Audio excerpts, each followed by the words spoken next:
রোজ রাত্রিরে না সত্যি রুটি পরোটা খেতে আর ভালো লাগে না। তাই জন্য স্যাটারডে নাইটে বানিয়ে নিয়েছিলাম এয়ার ফ্রায়ারের মধ্যে পিৎজা। হ্যাঁ, তার জন্য প্রথমে আমি কড়াইতে অল্প বাটার দিয়ে কিছু চিকেনের কুচি এবং তার উপরে নুন দিয়ে ঢাকা দিয়ে মোটামুটি 80% মতো চিকেনটা কুক হতে দেবো। যখন দেখবো কুক হয়ে গেছে তখন ওপর থেকে অল্প পরিমাণে ভিনিগার দিয়ে আরও 20% কুক করে নেব। তারপরে চিকেনের মধ্যে অল্প পরিমাণে অরিগ্যানো এবং চিলি ফ্লেক্স ছড়িয়ে দেব। এই পিৎজাটা কিন্তু বাড়িতেই অতি সহজে বানানো যায় আর খেতেও কিন্তু দারুণ লাগে। তারপরে একটা কড়াইয়ের প্যানের অল্প কিছুটা তেল নিয়ে তার মধ্যে পেঁয়াজ এবং ক্যাপসিকাম কুচি দিয়ে দেব। এরপরে আমি একটা পিৎজা ব্রেড নিয়েছি। এই পিৎজা ব্রেডের ওপরে মেয়োনিজ এবং পিৎজা সস সমপরিমাণে লাগিয়ে নেব ভালো করে চামচের সাহায্যে।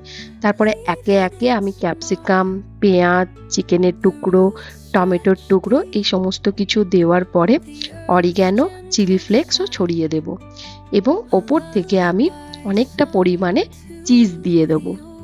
এই পিৎজাটা কিন্তু আমি আজকে এয়ার ফ্রায়ারে বানাবো। আপনাদের কাছে এয়ার ফ্রায়ার না থাকলেও কিন্তু আপনারা গ্যাসের মধ্যেই কিন্তু কড়াইয়ে বানাতে পারেন, খুব সহজেই কিন্তু হয়ে যাবে। এরপরে আমি পিৎজাটাকে এয়ার ফ্রায়ারে দিয়ে 150 ডিগ্রিতে দিয়ে দেবো এবং 15 মিনিটের জন্য। ব্যাস 15 মিনিট হয়ে গেলেই কিন্তু আমার পিৎজা একদম রেডি। দেখুন তো কেমন হয়েছে দেখতে, খেতে কিন্তু দারুণ হয়েছিল। আপনারাও কিন্তু বাড়িতে একবার ট্রাই করে দেখুন। টাটা।